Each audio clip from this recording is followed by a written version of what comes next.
Muito boa noite a todos, sejam bem-vindos a mais um Face a Face com o Sejus. Hoje periclitante, que a foto vocês viram, inclusive com o questionamento em homenagem a um filme estadunidense, em inglês Giant, mas em português Assim Caminha a Humanidade. E aí a gente vê, porque afinal, esse povo que está aí do comando, no Império, é um caso à parte, porque afinal a gente está lidando com um caso, aliás, boa parte do programa hoje está muito voltado para a questão da autoridade. E não foi à toa que foram colocados, porque boa parte do que a gente pensa no mundo, o que vai ser no mundo de agora em diante, muito vai depender desse tipo de situação. Infelizmente, nós não podemos nos esquecer que quem assume o comando dos Estados Unidos da América acaba assumindo praticamente o comando do mundo inteiro. E, infelizmente, tratam praticamente o mundo inteiro hoje como um quintal. Não podemos nos esquecer que é a presidência de um império. Quando se trata de um império, nós temos realmente que tomar bastante cautela, muito cuidado com o que, não só com o que a gente fala, mas também com tudo o que está de acordo com o que pode ser feito a partir daí. Mas, de fato, quando a gente olha para essa disputa Trump-Biden, só vem duas palavras na minha cabeça. Beelzebub versus Satanás, como diria um professor meu de história do tempo do pré-vestibular. Então, já vão quase 20 anos nessa brincadeira. Então, o que acontece? Aliás, quase não, já foi mais de 20 anos. Ficando com a cor, na gíria gay seria bicha velha, mas de qualquer forma, vamos caminhando para a gente poder manter o raciocínio em dia. Então, o que acontece?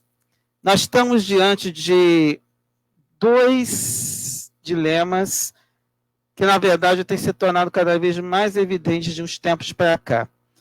Que, a bem da verdade, após o fim da era Clinton, a gente tem basicamente duas posições muito radicais de um lado e de outro. Então, na verdade, enquanto o Partido Republicano e o Partido Democrata, durante muito tempo, eram simplesmente as duas cabeças de um mesmo dragão, hoje essas cabeças já não se concordam tanto quanto antes.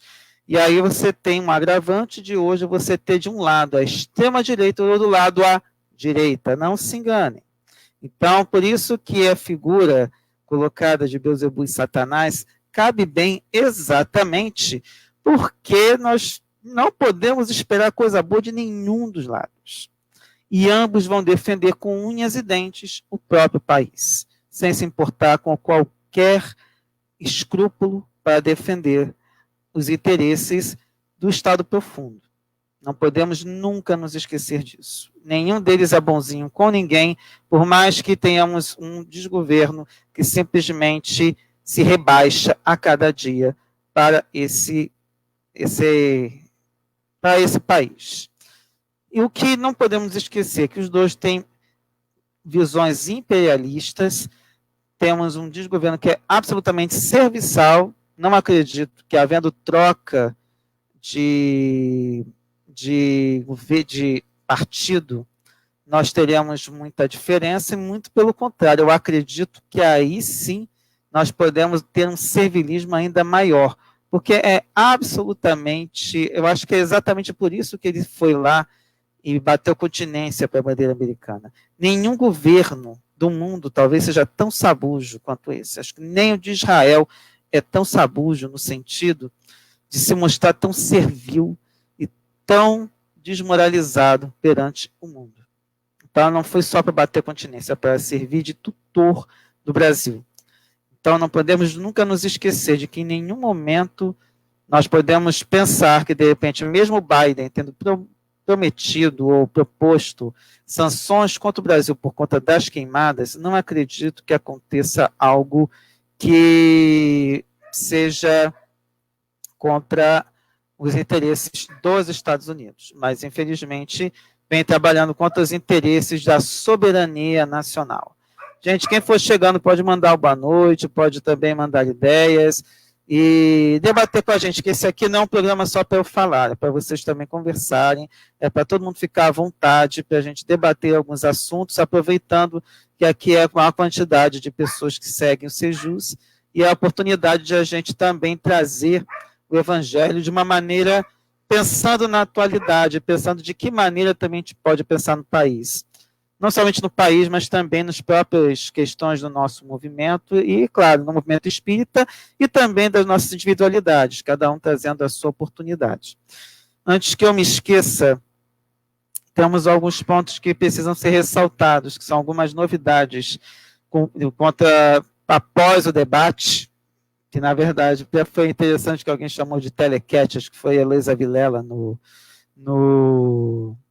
Fórum 11h30, mas isso também é um ponto muito interessante, né? Que finalmente a gente tem a revelação de alguém que resolve ser uma espécie de guerreiro, ou dois guerreiros ali tentando debater ou para não se baterem.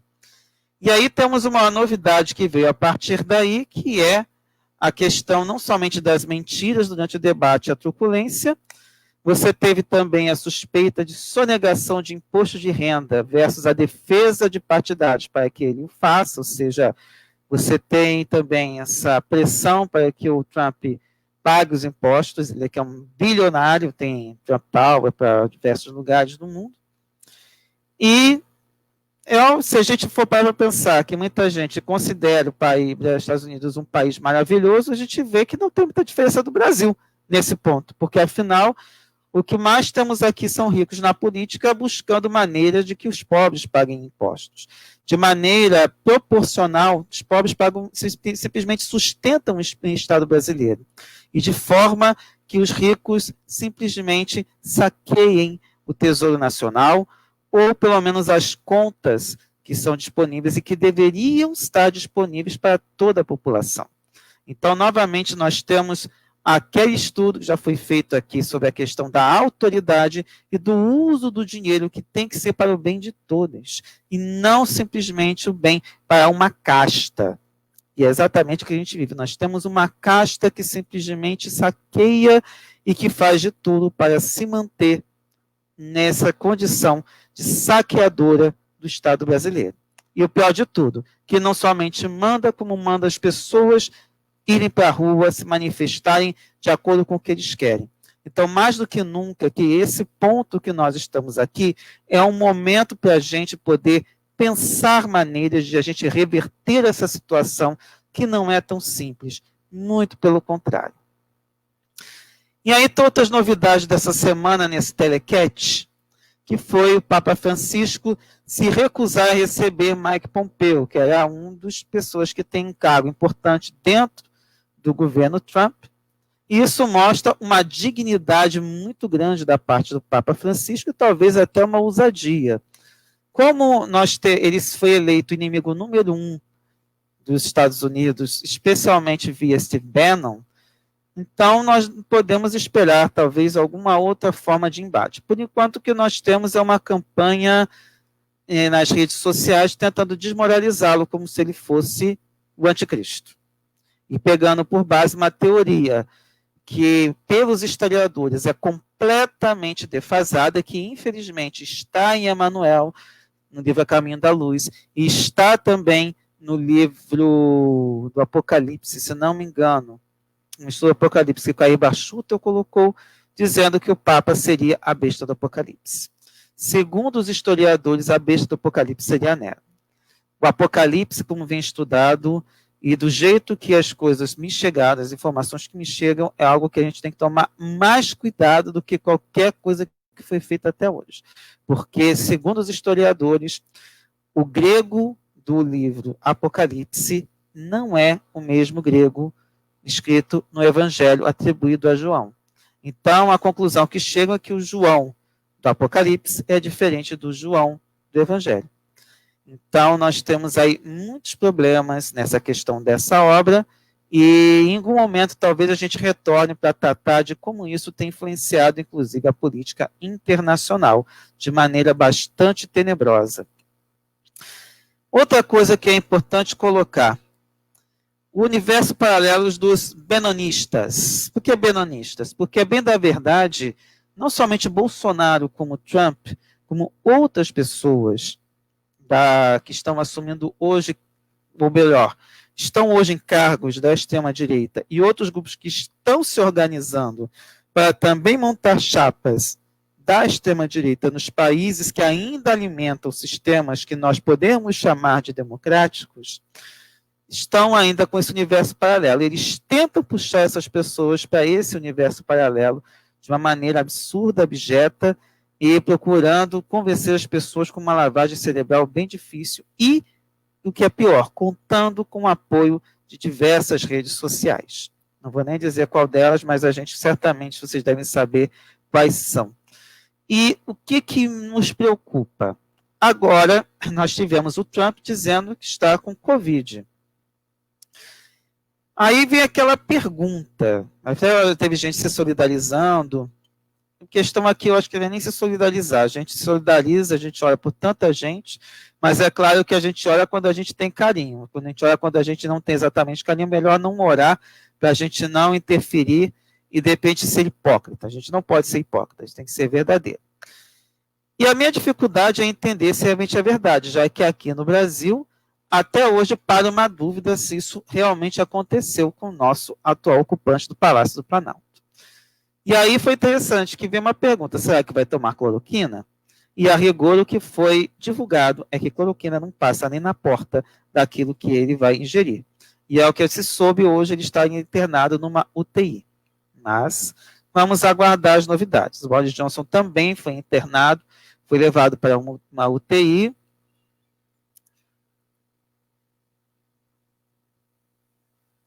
Ai, que pena, Carla. Desculpa. Mas vamos tentar, vamos tentando aí. De qualquer forma, posta aí, sem nenhum problema, que a gente começa a falar aqui. Não tem problema, a gente continua trabalhando aqui da melhor maneira possível. Bem-vinda, Carla, e bem-vindos todos que estamos aí também. Podem também colocar seus comentários sem nenhum problema. Bom, continuando aqui no nosso comentário, o Biden alertou também que não tem Covid, mas fica essa questão desse universo paralelo que é difícil, porque vem tanta história bizarra, tanta história hedionda do outro lado, que é difícil até aceitar se isso é verdade ou não. Aqui no Brasil está mais difícil de aceitar, até porque, até onde se saiba, o ocupante do Palácio do Planalto não ficou internado em momento algum. Mas, como tem pessoas que têm grau leve, outras pessoas têm grau pior, vamos aguardar. No caso do Trump, ele não tem um histórico de atleta, muito pelo contrário. Até onde se saiba, ele tem outro tipo de histórico. Mas vamos continuar com o nosso trabalhinho aqui, passando para um outro tópico. A princípio não teria mais nada, até porque não houve muitas novidades. Mas vamos passar para um tópico que vai ser um pouco longo, porque, na verdade, nós temos alguns pontos diferentes a serem abordados, que é o que eu chamei de liberdade de expressão versus opressão. Liberdade de expressão versus liberdade de opressão. Há muitos anos eu tinha um fanzine chamado Turbilhão. Tentei trazer para a gente, mas nunca tive a oportunidade de trazer, em que seria para abordar assuntos mais livres sobre diversos pontos de vista. Mas aqui, de certa forma, a gente está realizando com uma abordagem mais dentro da visão espírita, procurando tecer as relações necessárias para a nossa vivência. Então, bem-vindo, Antônio Zupélio, ótimo tópico, porque aqui, na verdade, vamos encaixar várias questões que, em vez de dividir em diversas, eu preferi unir tudo num só. A primeira coisa é uma coisa que até nos preocupa, é o tipo de atitude que, infelizmente, tem sido colocada em prática, mas se o judiciário tiver algum grau de coerência e fidelidade ao próprio exercício, essas ações não prosperarão, que são ações judiciais sobre críticos do governo, tipo Santa Cruz, Guilherme Boulos, Carol Solberg, e eu soube hoje que também o Ricardo Noblat também está sendo processado simplesmente por emitir opiniões. O que nos preocupa não é nem exatamente ter esse tipo de aborrecimento. Infelizmente, quando a gente dá cara a tapa, e eu que já fui diretor de escola sei disso, a gente está sujeito a tudo. O problema é você simplesmente não poder opinar em nada. E uma coisa que é delicada, hoje eu estava escutando no DCM, agora há pouco, no Diário do Centro do Mundo, que ele tem o Essencial às 9 da noite, em que simplesmente você realmente tem no grupo da extrema-direita o Bolsonaro como um rei, um mito, que qualquer coisa que ele faça, mesmo que ele se contradiga, as pessoas sigam. Para a gente, dentro da doutrina espírita, isso tem nome, se chama fascinação. Porque, afinal, o senso crítico todo mundo tem que ter. Quando a pessoa perde o senso crítico e segue cegamente tudo o que é feito a partir dali, isso é um processo obsessivo chamado de fascinação. Pegando o gancho, inclusive, com o Sérgio Aleixo, que também trabalhou isso numa das lives dele, e outras pessoas também que são coerentes com a doutrina têm trazido. E a gente sabe que a fascinação é um dos mais difíceis porque mexe com o senso crítico. É bem difícil o que vem por aí. E aí, lembrando que no primeiro ou no segundo Face a Face, eu já tinha falado sobre a questão da liberdade de consciência. E foi um estudo bem profundo no sentido de pegar e analisar as perguntas de Kardec, porque a gente pode até ser calado, mas isso não vai tirar da nossa vida, ou da nossa mente, a convicção. E aí é preferível você encarar uma pessoa que está de frente, sabendo com quem eu estou lidando, mesmo que eu discorde, ou mesmo que não seja uma pessoa que vai me matar ou vai tentar me atacar, como infelizmente a gente vê por parte das pessoas que estão na extrema-direita, que alguém que se disfarça, que é o chamado imperialismo humanitário, que na verdade o humanitário só tem o título, e que infelizmente pode ser que aconteça. Por isso que eu comecei com aquilo, porque esse tema, porque é um dos pontos a serem colocados em pauta, e que nós precisamos tomar cuidado, porque afinal somos colônia. Infelizmente não podemos nos esquecer disso. Então, chamando aqui, mais um comentário do Antônio, mas claro que isso funciona porque ele é um homem branco e teoricamente hétero. Gostei do teoricamente. Se ele fosse uma mulher mesmo branca e hétero, essa fascinação não seria desta forma. Com certeza a gente vê o caso da Dilma. Aqui, ou seja, a gente vê, inclusive, quem está acompanhando aquele reality show A Fazenda, a maneira como as pessoas se reportam ao Jojo Todinho, a gente vê que tem um grau de misoginia e racismo naquilo que as pessoas comentam sobre a maneira como ela se porta. A gente teve outras pessoas de outras etnias que se comportando de maneira semelhante, não houve esse tipo de abordagem.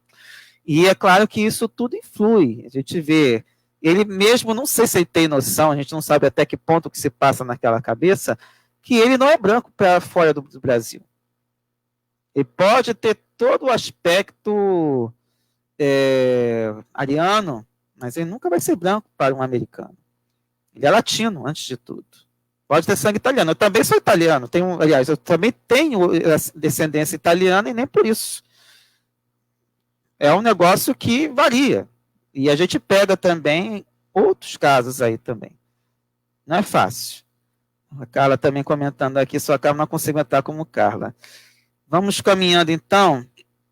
Só tentar puxar mais um pouco o comentário do Antônio. Deixa eu ver o que ficou aqui. Claro, mas estou falando mesmo de mulheres da direita, não tem a mesma percepção. E exatamente, aí ele falou também, jamais brancos, latinos. E aí eu ia puxar justamente, perfeito, Bacurau, realmente. Todos precisamos de ver e rever esse filme. Estou precisando olhar para Bacurau. Realmente, quem não viu, veja.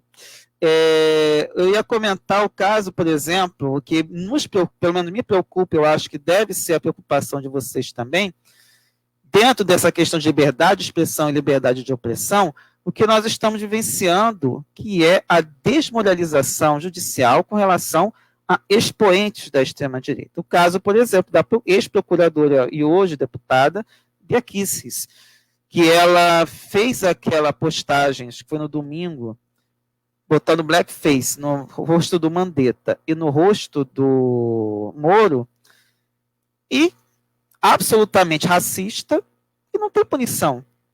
E essa não é a primeira vez que ela ultrapassa o limite da crítica, e há esse abuso do que se chama de imunidade parlamentar. Ou seja, esse abuso é completamente liberdade de opressão. Eu não sei como vai ser para essas pessoas fora dali, a gente fica, às vezes, numa situação que, assim, é mulher, é branca, ou seja, goza de alguns privilégios até para ser uma pessoa que tem o conhecimento do direito, e faz essas coisas tão extrapoladas, tão difíceis, que é até difícil a gente dizer. E quem poderia fazer, ou pelo menos tentar impor alguma sanção, não o faz. Em nome de quê? Em nome de quem? Da mesma forma, a gente teve a questão do Salles, que junto com aquela reunião que hoje, segundo uma pessoa que fez parte do CONAME, falou essa semana na TV 247, foi completamente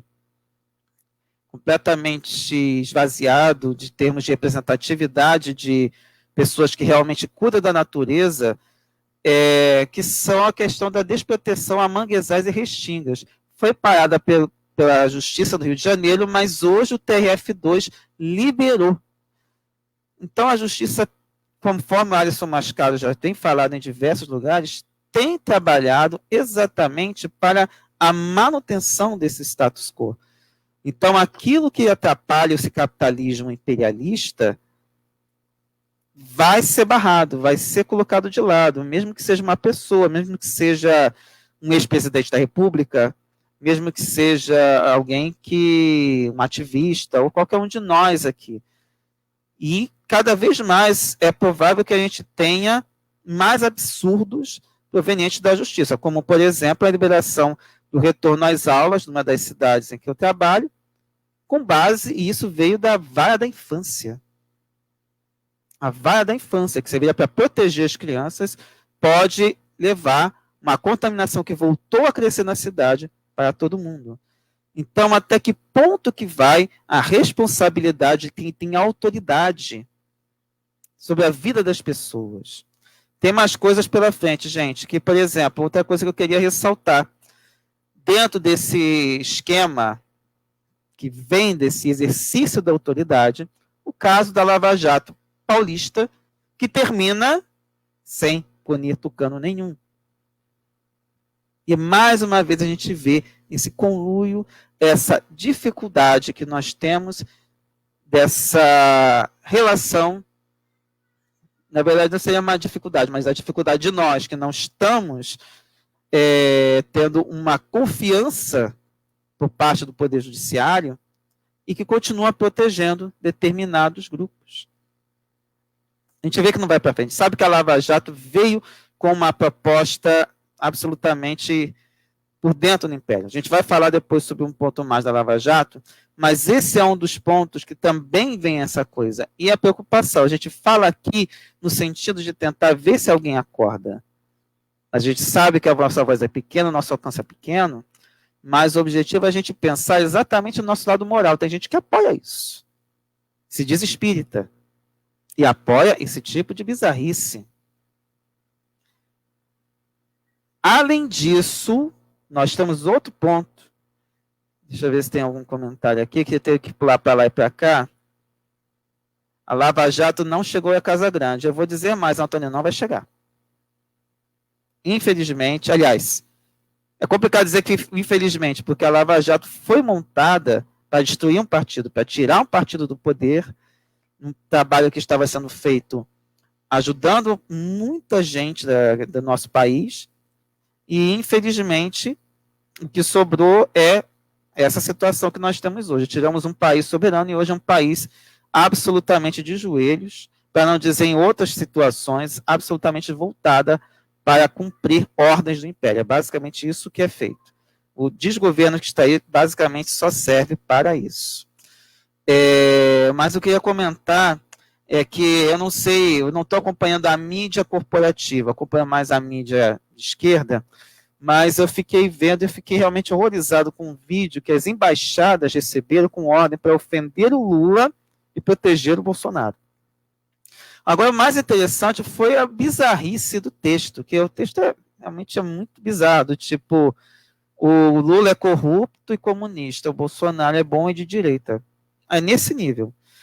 Então, chega a ser infantil olhar para um negócio desses e espalhar para as populações, para as embaixadas, e para as embaixadas não sei como fazer com esse material, não sei se vão divulgar, porque tem essas determinações, mas é incrível que esse tipo de vídeo chegue às embaixadas com ordens para espalhar esse tipo de mentiras, ainda mais sendo que o Lula em si, até se discute se ele quer voltar ou não a concorrer à presidência, mas o grande problema é como lidar com esse tipo de enxovalhamento, se é que existe essa palavra, mas uma coisa que é espalhada em nível mundial. A gente já sabe que tem campanhas e campanhas com relação a isso, mas é um dos pontos que a gente precisa realmente analisar. E aí, novamente, a liberdade de opressão por parte de quem detém o poder, ou quem está no governo. O que preocupa é exatamente o que vai vir depois disso. É claro que não sei se cogita uma nova prisão, mas de qualquer forma pode ser que não vá por ali, mas tenta ir por outros caminhos, como infelizmente já aconteceu essa semana também, ou semana passada, que eles trouxeram mais uma notícia, mais um processo para tentar colocar o Lula na cadeia novamente. Mas dois pontos antes de a gente prosseguir, que eu queria ressaltar dentro desse momento de liberdade de opressão e liberdade de expressão. Não consegui captar o nome, se alguém puder depois dizer o nome da apresentadora, por favor, me diga, que é uma apresentadora da Globo News, que disse basicamente o seguinte: vocês conhecem algum país no mundo que tenha conseguido, sem ação direta do Estado, sustentado com programa de renda sólido, conseguir reverter de fato a pobreza? Alguém já viu? Os mercados estão cuidando disso? Alguém já viu alguma experiência assim? Só nessas palavras ressalta não somente a importância do Estado, no sentido que o Eduardo Moreira costuma trazer nos programas, nas lives dele, falando da responsabilidade do Estado da redistribuição de renda. A princípio, teoricamente, quem é mais rico paga mais imposto e isso reverte com mais direitos para a sociedade, especialmente para as classes populares que detêm menos recursos financeiros. Ponto. O que acontece na prática é exatamente o contrário. Quem tem menos, proporcionalmente paga mais imposto dentro do seu ganho, e aqueles que têm empresas, aqueles que têm maiores fortunas, acabam conseguindo maneiras de não pagar os impostos devidos. E aí fica exatamente, novamente, a questão da função da autoridade, ou melhor, a função da fortuna. No Evangelho segundo o Espiritismo, que também já estudamos aqui, que o dinheiro é para promover o bem de todos. E quem tem o dinheiro, quem tem muita grana, deve se preocupar com a melhoria material da sociedade. Não é simplesmente para usufruto de maneira sensual ou para acumular mais e mais bens, até porque nem o corpo a gente leva quando a gente desencarna. E aí o Antônio também trouxe um ponto importantíssimo. O combate à miséria é constitucional. É importantíssimo isso que você falou e a gente precisa realmente colocar isso em pauta sempre. Mas tem outros pontos que a gente vai comentar aqui também, Antônio, que são importantíssimos para a gente traçar também. Por último, dentro desse momento de liberdade de expressão e liberdade de opressão, o presidente da Fundação Palmares, Sérgio Camargo, mandou retirar a Benedita da Silva da seção de personalidades negras. A liberdade de opressão como uma figura histórica para outra que não tem expressão nenhuma, muito pelo contrário, vem trabalhando contrariamente a isso. E o que detalhe, ele quer tirar também Marielle Franco. Para vocês verem o nível em que é. Alguém comentou Rio de Janeiro, não é só Rio de Janeiro. São figuras históricas. A Marielle em si, infelizmente, só se tornou conhecida depois da morte dela de uma maneira evidente. Mas até eu mesmo não conhecia a Marielle Franco, vim conhecer e admirá-la a partir do que eu conheci da história dela.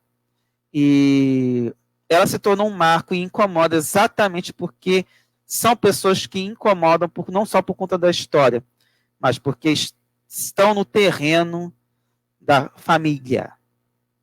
Exatamente, esse é que é o problema.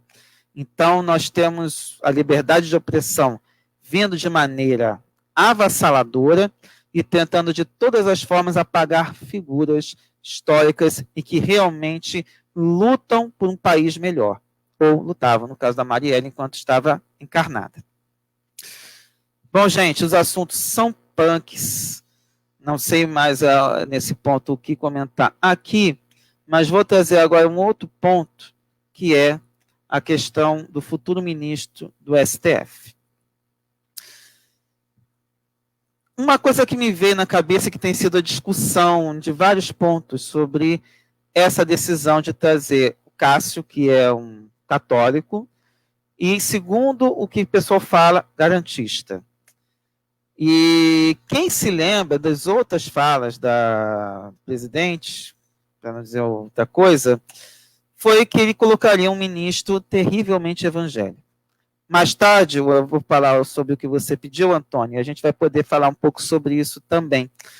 Mas o que é incrível é que, aparentemente, parece ter sido uma escolha interessante, parece ter sido indicado pelo Centrão. A gente também tem dificuldade para definir Centrão, a gente pode depois falar um pouquinho melhor sobre isso, porque isso envolve uma análise um pouco mais profunda. Daqui a pouco a gente vai poder falar um pouquinho a pedido de uma pessoa de um outro grupo do qual faço parte também, e que há uma pergunta que fica que se seria uma herança boa.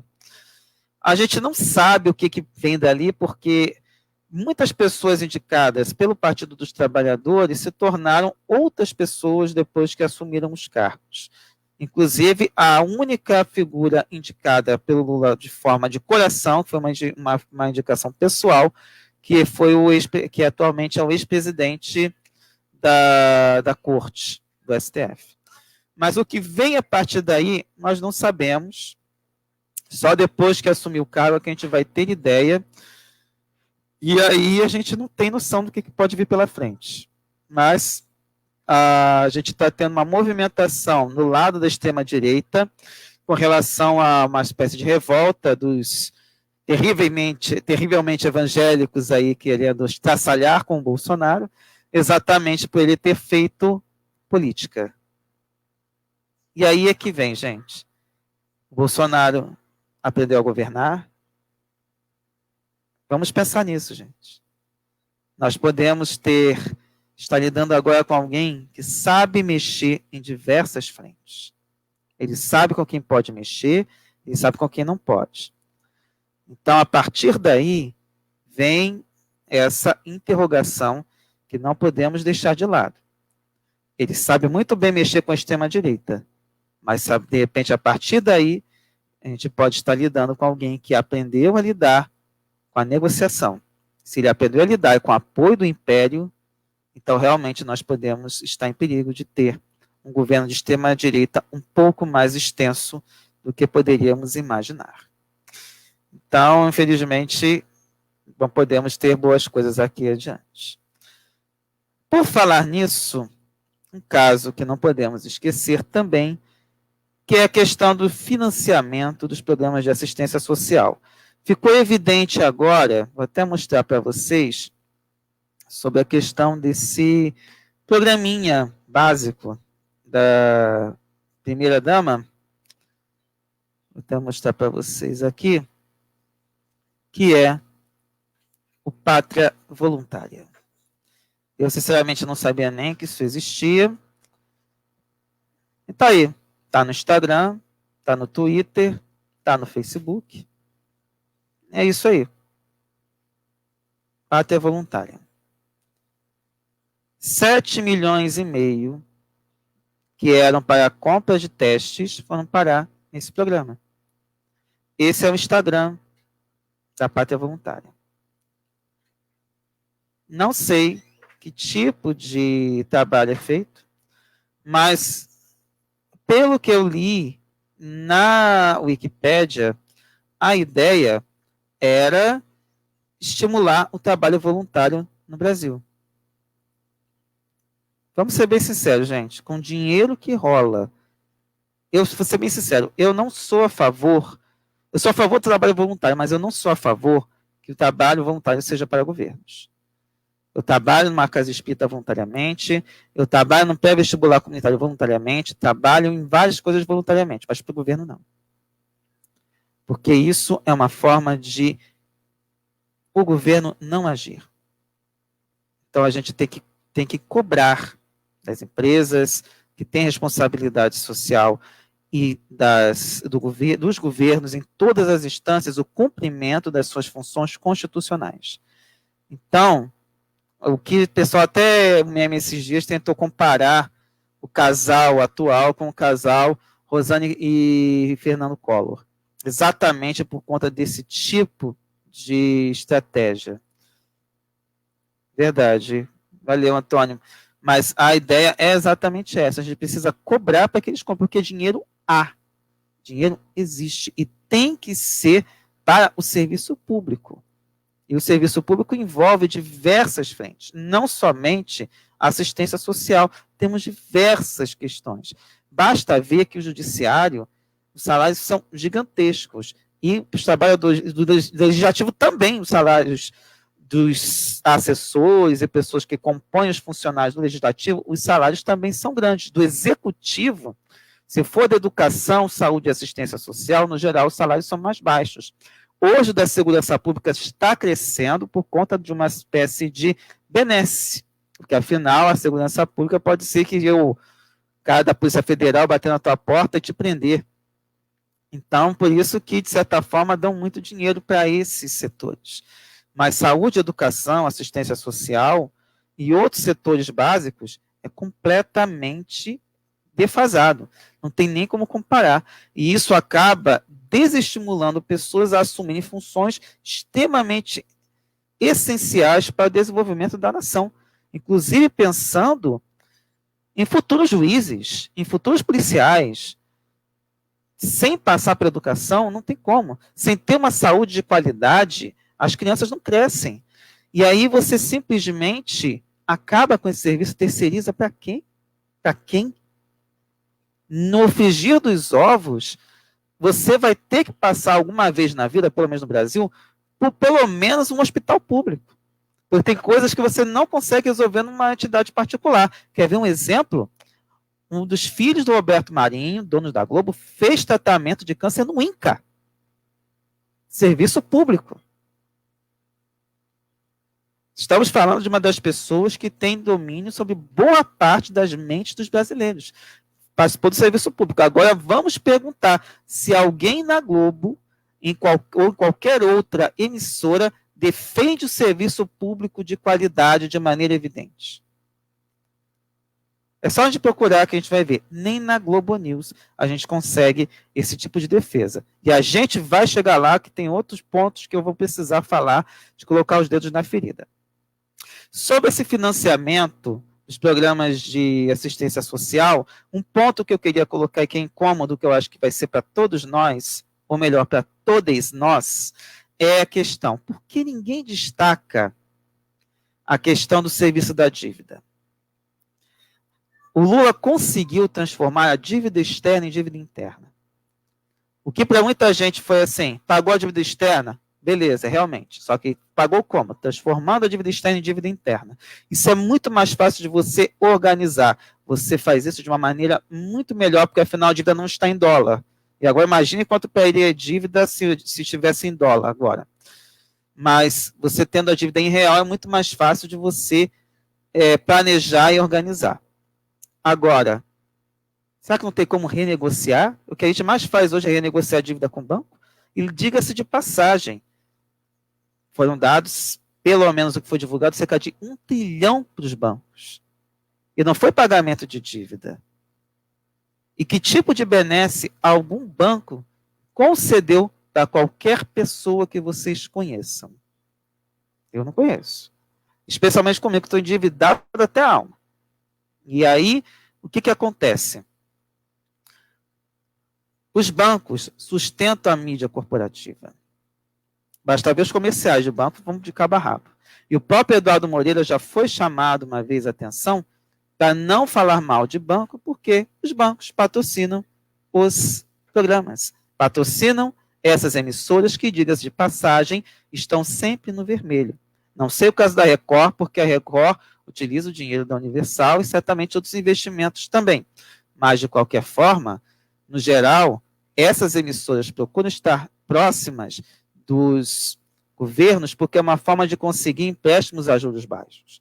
Por isso que quando determinados governantes, como o Lula, barraram determinadas influências da Globo, a Globo até hoje quer ver o diabo, mas não quer ver o Lula. Exatamente porque a gente tem essas dificuldades relacionais. Deixa eu ver aqui, comentário do Antônio. A anorexia é uma doença, em tese, de elite. Só existe um lugar de tratamento no mundo e é no SUS. Pessoas de todo mundo vão ao Brasil tratar. Foi muito bom você trazer, porque eu não conhecia essa informação. E sem falar de outros tratamentos que também são feitos, que também somente tem no SUS. Aqui no Rio, por exemplo, existe o Instituto Nacional de Traumato-Ortopedia. Tem determinadas doenças que somente são tratadas nesse instituto. Até foi aqui, você colocou como HC, que seria o Hospital das Clínicas, provavelmente, né? Então, é exatamente assim. São coisas que são tratadas e que realmente você não encontra em nenhum outro lugar. E é interessante lembrar, foi até uma coisa que deveria ser mais divulgada.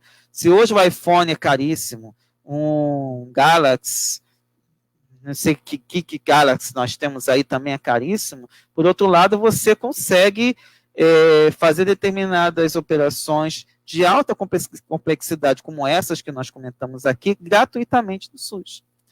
Então, infelizmente, nem todos ganham, mas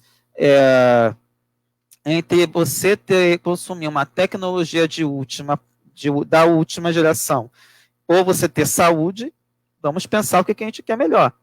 Aí você também tem a questão dos gamers também, eu não posso falar porque eu não conheço bem, mas há, às vezes, uma demanda para tentar liberar consoles melhores e tudo mais, mas a gente esbarra nessa demanda também, porque num país como o nosso, em que a maioria da população é pobre, se você investe exatamente no contrário, você vai criar uma convulsão social daquelas, como já está acontecendo com a Covid. Só que é disfarçado, porque, inclusive, as próprias emissoras de televisão estão deixando de dar destaque porque normalizou.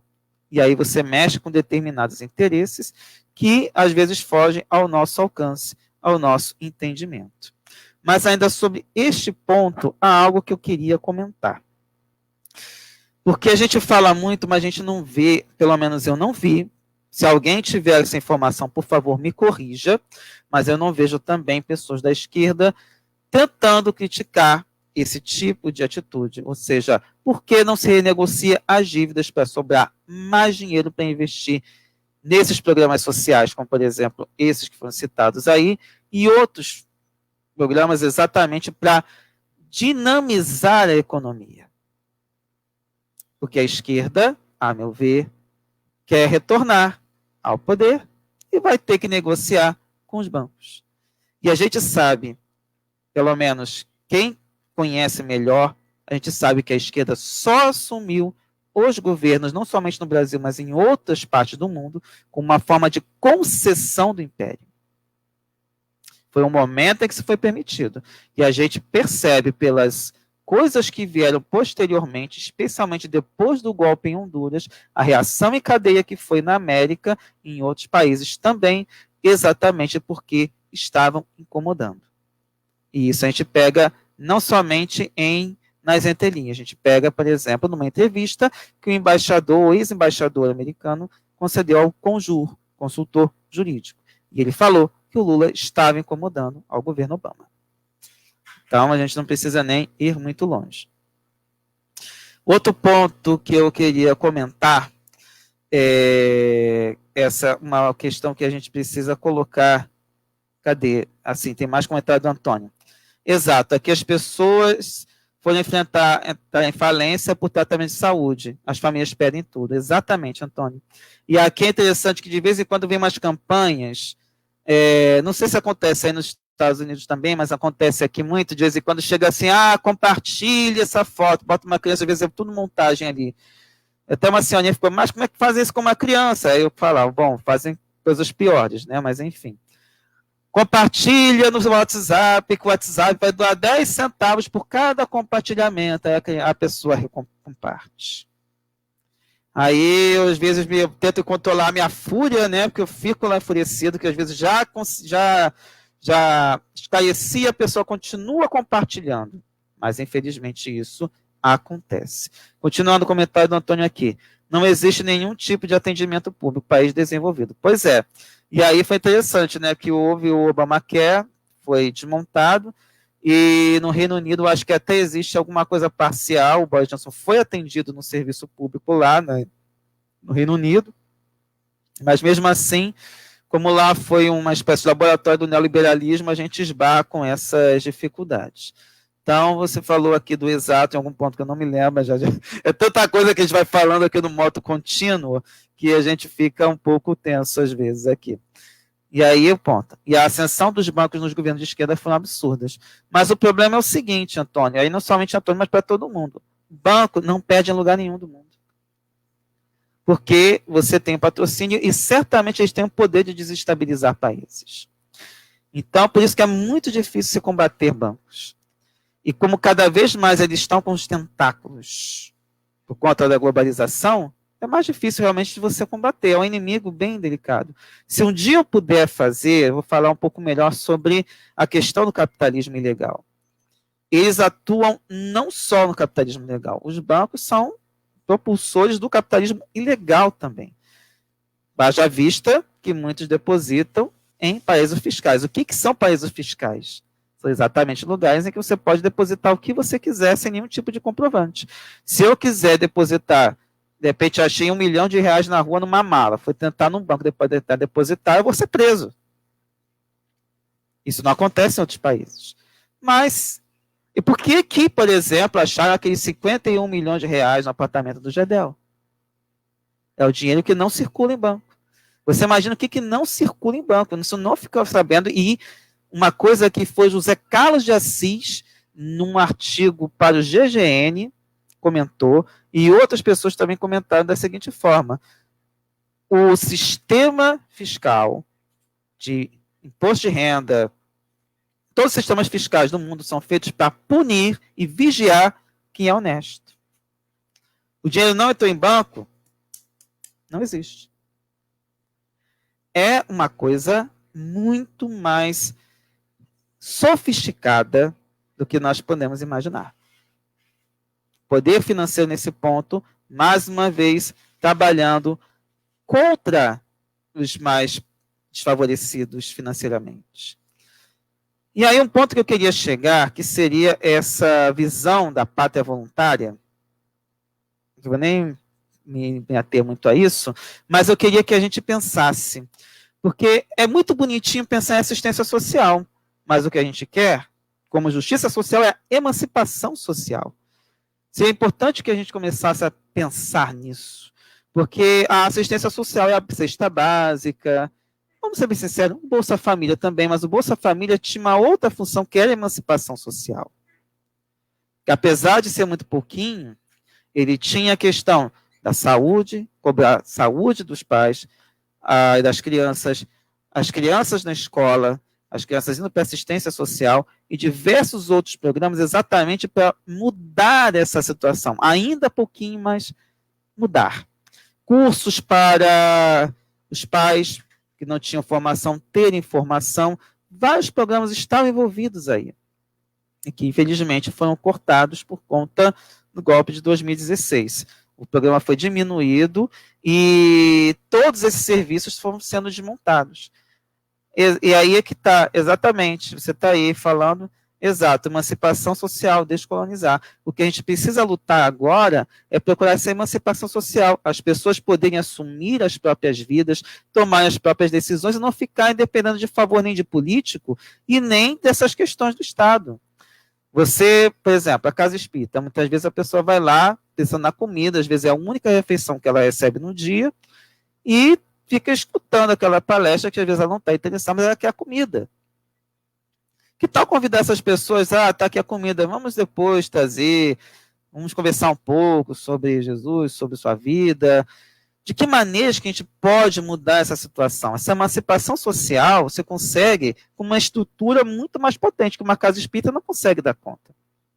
E as próprias igrejas, mesmo algumas evangélicas que também têm trabalho de assistência social, até conseguiriam, que eles têm muito mais dinheiro do que as casas espíritas. No geral, as casas espíritas, mesmo tendo muita gente abastada, às vezes frequentando, muitas vezes elas são bem pobrezinhas e muitas vezes não conseguem dar conta até das próprias finanças, das próprias contas.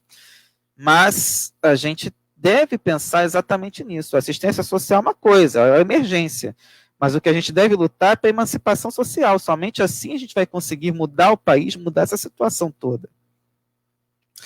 Então, por aí, só para encerrar esse tópico, é a questão da responsabilidade do uso da riqueza. E essa riqueza, a gente fala não só da riqueza de um grupo ou de uma pessoa, a riqueza do país, é a riqueza que está envolvida com aquilo que a gente quer, são as finanças, se a gente juntar nos impostos que a gente paga, que junta exatamente para fazer grandes obras, e até mesmo as pessoas que têm muito dinheiro por conta do sistema capitalista, de que forma que elas poderiam colaborar.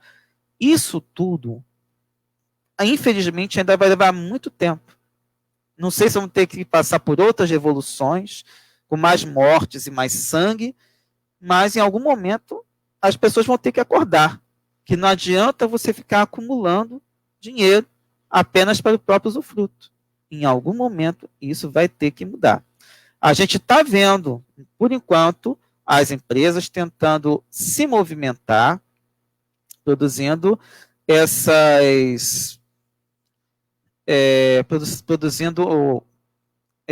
cargos voltados para determinados grupos que estavam alijados desse sistema social, como cotas para negros, cotas para trans.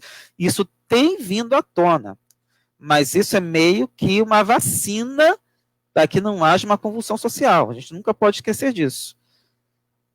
Então, assim, atende um pouquinho ali, atende um pouquinho aqui, mas não se mexe no sistema. É um ponto que a gente precisa realmente pensar, e assim, a gente olha, mas a gente tem que manter os olhos críticos. Você não tem, por exemplo, eu não conheço bilionário negro brasileiro. Nos Estados Unidos até foi interessante que no Juventude Negra eu postei um caso de um bilionário que é um grande investidor negro. Beleza, mas o que é isso? É, novamente, para você mostrar que o capitalismo dá certo para um, e não para todos. Então, por isso a questão da emancipação social, que eu acho que é importante que a gente comece a colocar isso em pauta para a gente começar a montar o nosso discurso. Não estou querendo citar uma de influencer, mas a ideia é a gente debater, é que eu sempre falo, não estou aqui para ser influencer, porque também não acho que seja exatamente o papel. Mas vamos passar aqui, que tem outros pontos de pauta também para a gente conversar. Lava Jato versus Lula. Sei que muita gente vai ficar arrepiada com isso, mas essa semana, se não me engano foi de ontem para hoje, a Lava Jato reconheceu que as palestras do Lula eram legais. 5 anos depois. 500 dias de prisão, empreiteiras quebradas, estados quebrados, famílias sem emprego e um processo de uberização absolutamente inimaginável. Um país que estava caminhando para ter um espaço, mesmo que não fosse uma espécie de grande influência regional, uma potência regional, mas pelo menos com condições dignas para as pessoas. Ainda tem gente que louva a Lava Jato.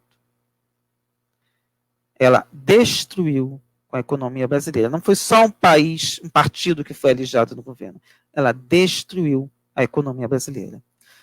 E ela foi indo, primeiro, o petróleo, que estava dando dinheiro, e hoje o pré-sal não vai para o dinheiro do pré-sal não vai para a saúde e educação como planejado. As empreiteiras quebraram. Você tinha umas empreiteiras que já estavam fazendo trabalhos internacionais. E o Lula fazendo o mesmo papel que Obama, Clinton, Bush e outros presidentes também fazem por seus países, que é promover as empresas dentro desse sistema capitalista.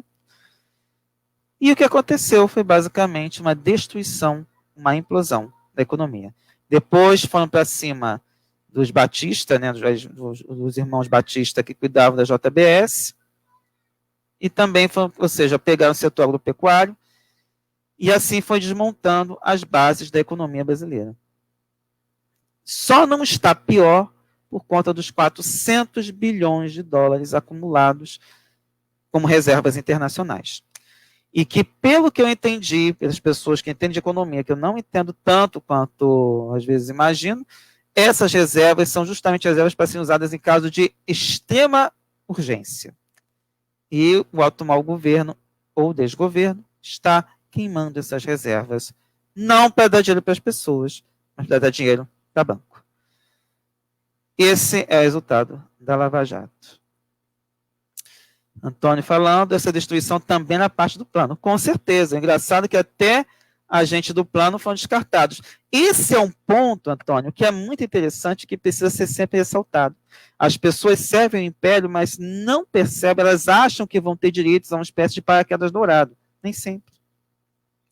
Talvez um dos melhores exemplos, a gente tem alguns filmes aí que mostram isso, mas o caso, não diria do Snowden, mas no caso do Moro, por exemplo, o pessoal estava até falando, o Pepe Escobar que falava que ele teria provavelmente um paraquedas dourado. Mas outras pessoas são descartadas de alguma forma ou de outra. Eduardo Cunha foi descartado. E outras pessoas também que fizeram parte desse processo de destruição da economia brasileira foram descartadas aos poucos. O capitalismo tem disso. E quem se expõe a esse lado ilegal do capitalismo está sujeito a isso. A ser jogada fora. Exatamente. Bacurau de novo. Ainda que não tenhamos um Bacurau conforme está vendo lá, como aquele final que é assim, para quem não tem um pouco de sensibilidade, tem mais certa dificuldade para ver, é um ponto que precisa ser analisado. Agora eu fico pensando, gente, nessas horas, até para a gente não tentar criar raiva, porque afinal essas coisas a gente tem que controlar, senão a gente começa a querer sair fazendo Bacurau mesmo, é pensar que o que a pedagogia divina vai fazer com essas pessoas futuramente. Porque afinal elas utilizaram da autoridade que elas eram investidas aqui no Brasil para promover os interesses estrangeiros. O que espera por essas pessoas em próximas encarnações? Não quero saber, e por enquanto eu vou tentar não pensar muito no assunto. Porque eu tento colocar isso em prática. É claro que a gente tem que falar, a gente tem que botar isso para fora, mas a gente nunca pode esquecer que pelo menos nós não sujamos as nossas mãos. E isso, não vou dizer quem avisa amigo são pessoas que estão comprometidas com o império, mas quem utilizou o poder para promover esse tipo de destruição, é como Lula fala, não pode ser considerado assim, pode dormir com a consciência tranquila? Talvez, mas certamente do outro lado o negócio não pode estar bom para eles, não. Então, o Antônio falando, o próximo a ser descartado será o Bolsonaro. Anotem, mas depois dele destruir tudo, os reais vilões não sabemos nem a cara. Pois é, concordo contigo. Agora, não sei se ele vai ser tão descartado assim. Ele tem esperteza, ele tem malícia. Então, por isso que eu não tenho certeza se ele vai ser descartado de maneira tão rápida, porque eu tenho certeza que ele, caso o Biden ganhe nos Estados Unidos, ele vai saber se recompor com a direita. E porque tem muita gente da direita, não precisa ir muito longe. O PSDB está apoiando, quase que incondicionalmente, o governo Bolsonaro, ou o desgoverno Bolsonaro. E o PSDB tem estreitas ligações com o Partido Democrata. Então, não duvido. Um bom exemplo é o ministro do Meio Ambiente. Era secretário de Meio Ambiente do Estado de São Paulo. Ele está no Novo, ou esteve no Novo, não sei em qual situação que ele está agora, né? Um Novo tem cara de velho, mas enfim. Ele tem estreitas ligações com o Partido Democrata. Então, não esperemos coisa boa mesmo, e eu tenho quase certeza que ele vai dar um jeito de se manter. Essa pessoa é mais sinistra do que a gente imagina. Mas vamos prosseguir. Vamos para um ponto já, olhando para uma questão mais identitária. Brasil versus a ONU em questões pró-LGBTQIA+. Nós tivemos 2 resoluções por essa semana, uma voltada para a defesa de uma resposta, uma campanha contra um problema muito grave que está acontecendo na Polônia, que são o surgimento de zonas livres de LGBT. Ao mesmo tempo, isso quem chamou a atenção foi até um amigo nosso do grupo LGBTQIA+, espíritas, que é o caso que já envolve, vou ver aqui porque o sistema está aberto e aí os negócios ficam um pouco mais difíceis, que é uma outra declaração da ONU por proteção de pessoas intersexuais. Então, ao mesmo tempo que o Brasil não trabalha pró-LGBT dentro, também não colabora fora. E isso coloca, apesar de que a ONU hoje não tem tanta força quanto teve há um tempo atrás, e cada vez menos tem voz para tentar socorrer as pessoas de maneira adequada, é uma postura que poderia ajudar pessoas que já são discriminadas por natureza a terem alguma forma de apoio. Que o grande problema é esse. E uma pessoa que fala bem sobre isso é o Pedro Serrano, que o sistema que existe tenta evitar a ditadura das maiorias. E o que se tenta criar é a ideia da ditadura da maioria, em que a minoria não tem voz nem vez. Sendo que a minoria, em termos populacional aqui, que é o povo preto, é a maioria em termos de número de contingente populacional, mas é minoria em termos financeiros. Então, são alguns termos que são questionados e que a gente precisa colocar em pauta. E aí, novamente, entra essa responsabilidade do mais forte, que dentro da postura do Evangelho segundo o Espiritismo tem que proteger o mais fraco. Essa é a verdadeira função de você ter o poder. Essa é a verdadeira função de você deter uma postura perante a sociedade, por exemplo. Por que há tanta guerra quando os digital influencers cometem uma mancada? É uma das coisas que a gente precisa realmente levar em pauta, colocar em questão, porque às vezes a pessoa comete uma mancada porque ela escorregou, não conhece bem as coisas, ou de repente a fala realmente foi distorcida. Mas tem pessoas que realmente são ignorantes e prezam pela ignorância. E aí realmente, creio que o ideal seria a gente tentar ver um esclarecimento, porque realmente a gente tem muita dificuldade de lidar, às vezes, com as pessoas que não pensam como nós. E é preciso entender se a pessoa que cometeu esse equívoco é um ignorante ou é uma pessoa mal intencionada mesmo. Minorizados, exato. Se juntar mulheres, negros, LGBTs, nós não de tudo, com certeza, até porque quando eles falam de zonas livres de LGBTs, como é que ele garante que não tem LGBT lá, gente? Precisa ir muito longe, a gente sabe se disfarçar como ninguém, a gente passou quanto tempo disfarçado, agora que a gente está podendo sair do armário, botar a nossa cara no sol, estou botando aqui a cara com, não é um sol, mas é com essa luminária redonda, mas que ajuda a pelo menos melhorar a iluminação aqui. Quanto tempo a gente passou, a gente sabe se disfarçar muito bem. Isso não é assim não, gente. A gente sabe muito bem como lidar com isso. Agora, pleno século XXI, você voltar a perseguir LGBT simplesmente porque a pessoa simplesmente está noiada, porque a pessoa resolve ter uma atitude, ou seja, vivenciar uma maneira que não é de acordo com a sua, sem falar mais das coisas, que eu posso falar por aqui, aproveitando que você está aqui, Tony, você pode até concordar comigo. As pessoas param para pensar, não, mas é estranho você se relacionar com a pessoa do mesmo sexo. Gente, para mim é estranho pessoas de sexos diferentes se relacionar, porque eu não consigo sentir atração por pessoa do outro sexo. Então, é essa questão da diversidade de cabeças. Agora você imagine o caso do intersexo, que a pessoa nasce, às vezes, com os dois sexos, e o que você faz com esse caso? Quando é que você vai decidir, ou se vai decidir se a pessoa vai ser de um lado ou de outro? Vai ser masculino ou feminino? É preciso ser masculino? É preciso ser feminino? Isso tudo deve ser colocado em pauta, porque é tudo voltado para a genitália.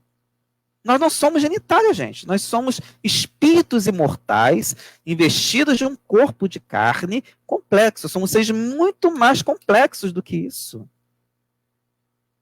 Então é preciso que, da nossa parte, a gente comece a colocar em pauta, e especialmente como espíritas, lembrar isso. A gente pode não falar para um ateu que é o espírito imortal, mas a gente pode levar em conta essas dimensões que são muito maiores do que simplesmente o sexo. O mundo inteiro é baseado em 2 órgãos sexuais. Então é hora de a gente começar a colocar em pauta isso. Nós somos muito mais do que o órgão sexual. E não adianta ficar pautando em Bíblia, pautando em outras coisas, que ali, se a gente for levar isso mais profundamente, a gente começa a falar, tudo bem, você acredita na Bíblia, eu não acredito, e aí? A sua pauta não pode pautar a minha vida. Nós temos que aprender a conviver com os diferentes. E a pessoa tem que aprender a se mancar, entender que o que ela pensa, eu posso pensar diferente. Da mesma forma que estamos aqui, por isso que eu falo, essa aqui não é uma coisa para eu impor nada, muito pelo contrário, é para debater. É importante que todos falem exatamente por isso. Não é para a gente ficar aqui. Se tivesse alguém trazendo outros argumentos diferentes, ótimo, seria ótimo. Claro que se viesse com argumentos para debate, e não para xingamentos. Xingamento realmente, em lugar nenhum, a gente atura. Não tem necessidade disso. Então, é o momento de a gente começar a conversar e pensar de que maneiras a gente consegue chegar. É criar argumentos. Quer ver uma coisa que me chamou muita atenção? Não sei se foi a Cláudia Wonder ou se foi uma outra pessoa, quando escrevia numa revista gay, que colocou um ponto básico. Tudo bem, Deus criou o homem e a mulher, tá aí os eunucos. Básico. E aí desmonta esses argumentos fundamentalistas, que são fundamentalizados ou fundamentados em coisas que não têm base alguma, nem em ciência, nem em religião. São coisas que a gente precisa realmente colocar em pauta. E é por isso mesmo, já vamos pular para o próximo, que foi um pedido seu, Antônio. Cristãos anticristãos. Vamos pensar uma polêmica aqui, porque até mesmo o que eu venho trazer, do que eu consegui raciocinar a partir dali, é um pouco mais polêmico. Primeiramente, vamos tentar ver qual seria o conceito de cristão. Porque as pessoas têm tendências muito complicadas na hora de tentar centrar determinadas definições. O que é ser cristão? Será que basta crer em Jesus ou é preciso estar numa doutrina dita cristã? Porque nós temos, inclusive, dificuldade de classificar doutrinas como cristãs. Por exemplo, a Umbanda é cristã. A Umbanda crê em Jesus. E o Espiritismo, inclusive, não é considerado cristão por muitos, por mais que coloquemos Jesus como guia e modelo. Então, as próprias visões do Cristo são consideradas muito fluidas, muito diversas. E isso não é de hoje. Isso é da época que o cristianismo surgiu. Você tem, dentro de livros de historiadores que não são ligados às questões religiosas, são, até podemos dizer, independentes de religião, esses historiadores colocam que Paulo, Pedro e Tiago, aliás, Paulo não se entendia com Pedro e Tiago. E a visão que ficou mais marcada é justamente a de Paulo. Você tem diversas polêmicas colocadas ali. Então, você é cristão a lá Paulo, você é cristão a lá Pedro, é cristão a lá Tiago, é um outro tipo de cristianismo. Tem muita coisa aí que é muito pouco comentada. Por exemplo, para nós espíritas, inclusive, tem um ponto que é super delicado que eu vou comentar aqui, que é uma visão que está no A Caminho da Luz, dizendo que, por exemplo, eu não ter registro disso nos livros que eu li, de que a esposa de um dos imperadores teria sido prostituta e que por isso foi colocado em xeque a questão da reencarnação, e por isso ela foi tirada de pauta. Não tem base histórica nenhuma, tá? Apenas Emmanuel, e eu não sei se tem algum outro livro, que até hoje eu não encontrei nenhum livro que embasasse isso. A gente precisa também pegar a história, não adianta ficar só com obra psicografada. Outro ponto que é importante, A encarnação era pregada desde aquela época. Também não é fato. Todos os cristãos acreditavam em reencarnação. Não é fato também. Apenas um ramo cristão, que era do Orígenes, pode ser dito que comprovadamente pensava na pré-existência da alma. Não pensava exatamente em reencarnação, mas achava que a alma existia antes de entrar no corpo físico.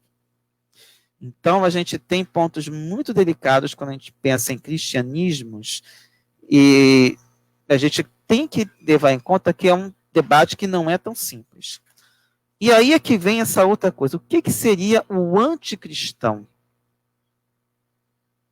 Porque, afinal, seria aquele que não quer em Cristo, é aquele que combate o Cristo? E eu perguntaria até se alguém combate o Cristo realmente. Porque a gente tem muita dificuldade, eu estou pegando não somente a parte histórica, mas pegando nas doutrinas com as quais eu tomei contato e que tem o Cristo como um ponto. Será que o Islã seria anticristão? Eu não acredito. Mas a gente vê que muitas pessoas que se dizem cristãs combatem o Islã, por exemplo, por considerarem anticristão, e é simplesmente porque é uma religião que está muito forte e tem diversos adeptos. Praticamente pau a pau no mundo. Então você tenta combater, se não tem como combater de maneira ética, se combate de maneira antiética. Nesse ponto, a gente pode tentar puxar na questão do anticristianismo. São pessoas que se dizem cristãs, mas que não colocam em prática as lições de amor. São pessoas que, infelizmente, a gente coloca também praticamente toda a história da Igreja Católica até o século XX. Eu não diria se eles abandonaram de todo essa parte, mas até porque ainda mantém a Comissão da Doutrina da Fé. Não sei se é esse o nome da instituição, mas ainda existe, que persegue pessoas do corpo da igreja que têm uma opinião dissonante. A gente tem o caso mais clássico recente, que foi Leonardo Boff. Mas temos outros casos também que são afastados. E não são porque são pedófilos ou coisas assim. São pessoas que têm opinião divergente com a parte papal ou umas determinações que são cláusula pétrea dentro da igreja. E a gente tem outras questões também dentro dessa visão de cada doutrina que se baseia, às vezes, em palavrinhas. Se a gente for pensar que a gente estuda muito o Evangelho segundo o Espiritismo, mas a gente não pega a Bíblia para analisar, a gente precisa realmente levar isso em conta. O que eu estou fazendo agora? Eu estou estudando a Torá, estou estudando o Velho Testamento, e, à medida do possível, eu vou estudar também o Novo Testamento. Mas não é para tentar adaptar e tentar me tornar um pastor, qualquer coisa assim. Eu quero entender o que a gente consegue relacionar com o Velho Testamento, sabendo que a versão do Velho Testamento cristão é modificada em relação aos livros na ordem como são estudadas no judaísmo, exatamente para poder colocar Jesus como Messias. E lembrando que Jesus era judeu, ele não quis formar uma outra doutrina. São os pontos muito polêmicos que a gente coloca aqui, que não são fáceis, exatamente eu como espírita, fico também muito, às vezes, preocupado de colocar, porque certamente tem pessoas, inclusive dentro dos coletivos de esquerda, que não vão entender o que eu estou falando. Não é desmerecer o trabalho de Kardec, não é desmerecer a figura do Cristo, mas tentar entender por que algumas pessoas conseguem pegar uma visão totalmente anticristã dentro do cristianismo. E, infelizmente, eu vou ser obrigado a colocar um ponto. Isso também é culpa de quem escreveu os livros considerados sagrados. Se a gente pega, por exemplo, o Evangelho de Marcos, ali coloca um ponto que é a base para o antissemitismo. E é uma história totalmente inverídica, que é a questão da reunião noturna para condenar Jesus. Coisa que, a princípio, não sei se acontece hoje, mas naquela época jamais aconteceria reunião noturna entre os judeus para decidirem coisas importantes. E isso serviu de base para 2000 anos de antissemitismo. Outra coisa que é importante, eu pego a palestra do Lair Amaro, que ele fala sobre o Apocalipse. Tem uma cena do Apocalipse em que Jesus surge com uma espada e um manto com o sangue dos pecadores ou das pessoas que foram vítimas da perseguição. Onde estava amai-vos uns aos outros nessa figura?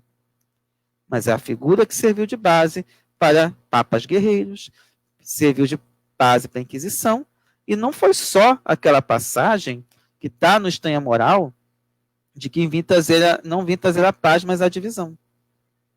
Kardec procurou dar ali, seguindo as orientações dos espíritos superiores, e a intuição, que é certamente já muito aguçada pela categoria de espírito que ele é, de acordo com o que poderia ser interpretado de maneira mais adequada. Mas o fato é que, se a gente for analisar do ponto de vista apenas espírita do século XIX, sem olhar essas pesquisas do século XXI, do século XX, a gente vai continuar nessas polêmicas. E a busca do Jesus histórico, é muito importante que diga-se de passagem, é para a gente evitar situações, como aconteceu na Alemanha nazista, em que colocaram Jesus como Galileu.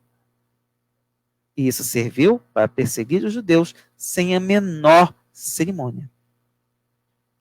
Então, são pontos muito delicados. É provável para a escravidão também. Aí é um ponto pior ainda, porque, inclusive, um dos pastores aí, badalados, falou que os africanos são filhos de Caim. Por isso que podem ser escravizados. Vocês veem como o negócio é complicadíssimo. E se dizem cristãos, e a própria Igreja Católica escravizou. Então, a gente tem muita coisa aí, e sem falar, olha o tempo que tem isso, estamos reencarnados, trazendo tudo isso de volta. E as pessoas não acordaram, continuam repetindo os mesmos erros e ainda estão dizendo que a gente está em planeta de regenerados. O negócio realmente está tenso. A escravidão também usou a Bíblia, com certeza, é o tempo todo usando a Bíblia. E distorcendo, porque cada um adapta a seu modo. Por isso que eu sempre falo, tem um vídeo do pastor Arnaldo, da Igreja Evangélica Pica das Galáxias, que é a Bíblia da Conveniência. Vejam depois, é exatamente isso. E nesse ponto, infelizmente, muitos espíritas também fazem isso com a codificação, com a revista espírita, utilizando a sua maneira.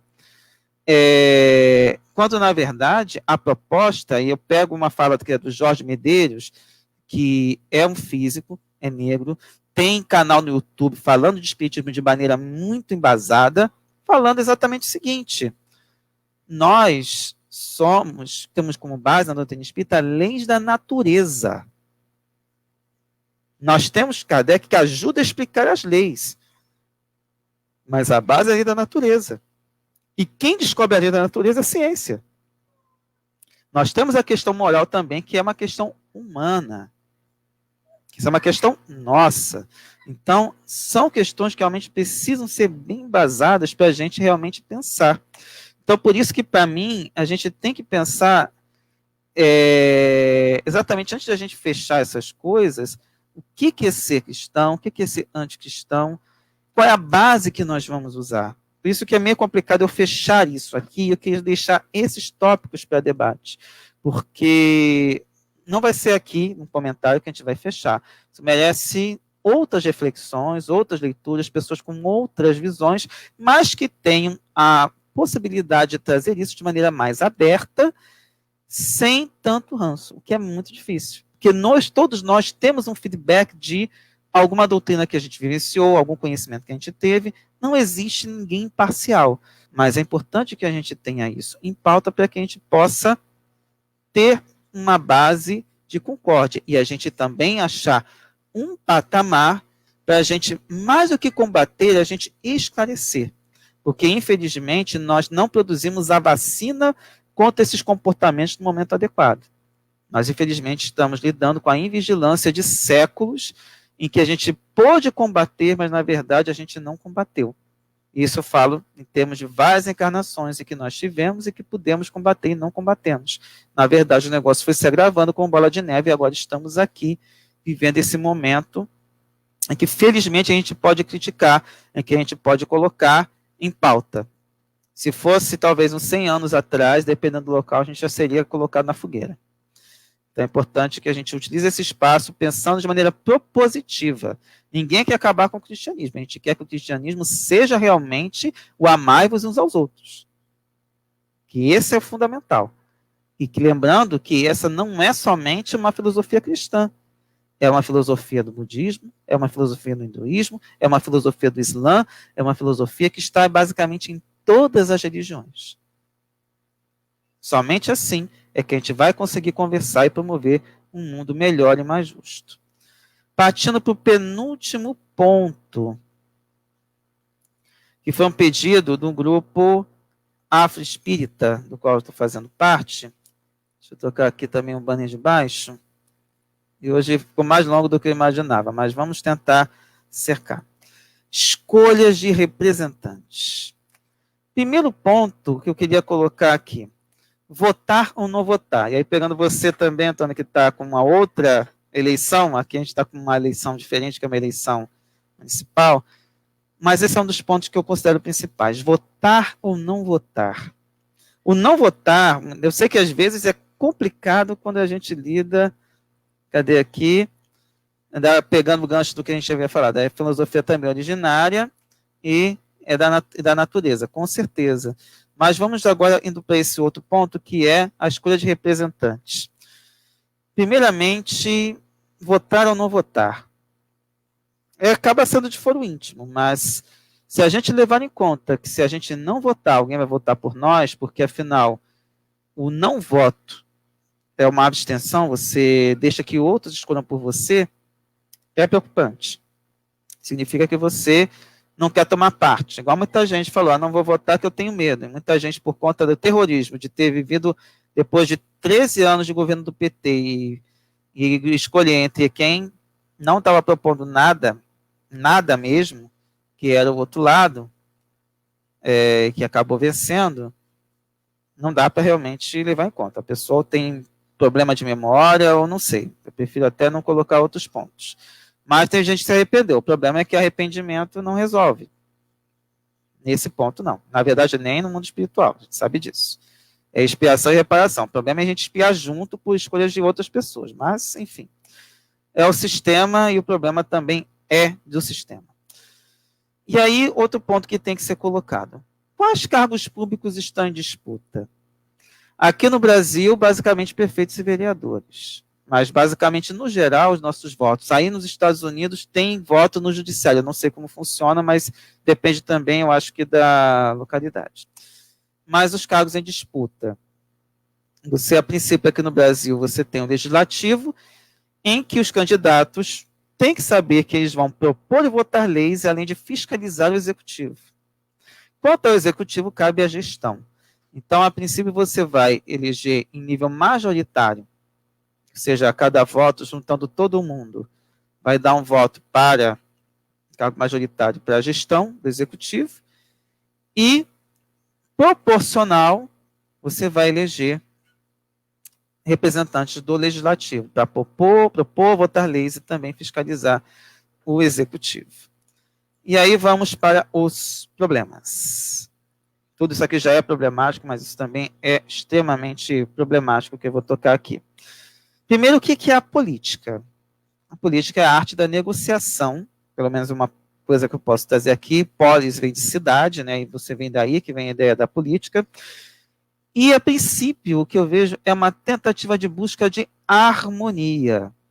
Você pode até rir, porque a harmonia, nesse caso, pode até parecer que está tentando tudo harmonizado, tudo florido. Na verdade, não é nada disso. É a harmonia entre os poderes. Todo mundo falar a mesma língua. Que é mais ou menos isso que a gente está tentando ver agora acontecendo. De certa forma, o Brasil não explodiu, porque a gente havia alguma harmonia. Apesar de ter alguém que mais dava coice do que outra coisa, é uma tentativa de buscar essa harmonia. Do outro lado, você tem a arte do egocentrismo, que é o teste primordial de vaidade. Lembrando que a vaidade é um dos pontos que a gente precisa sempre combater, mas na política a gente tem exatamente o contrário. A vaidade às vezes vem à frente, às vezes a pessoa não tem nem desculpe o termo, bosta para defecar, para não falar outra coisa, vocês podem traduzir, vocês já entenderam, mas a pessoa acha que pode. E esse é um outro ponto muito delicado que eu não sei em outros países. Parece que nos outros países isso é mais organizado.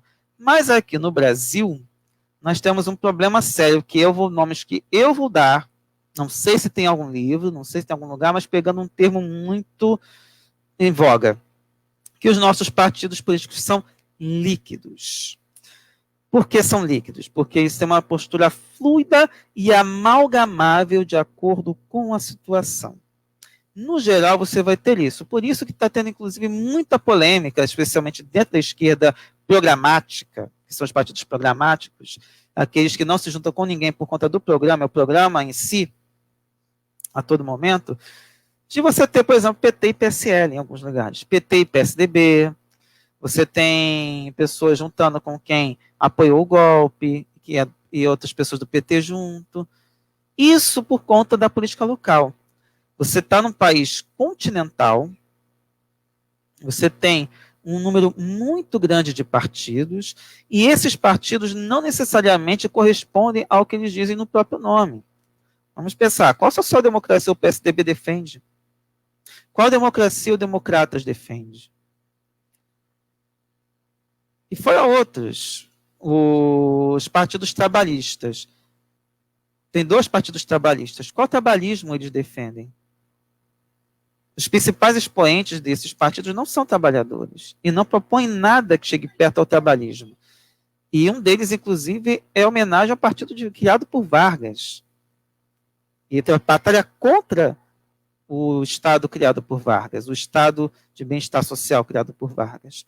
Então, a gente tem esse outro problema, que é essa liquidez, essa postura que se adequa com a situação. E o que é complicado?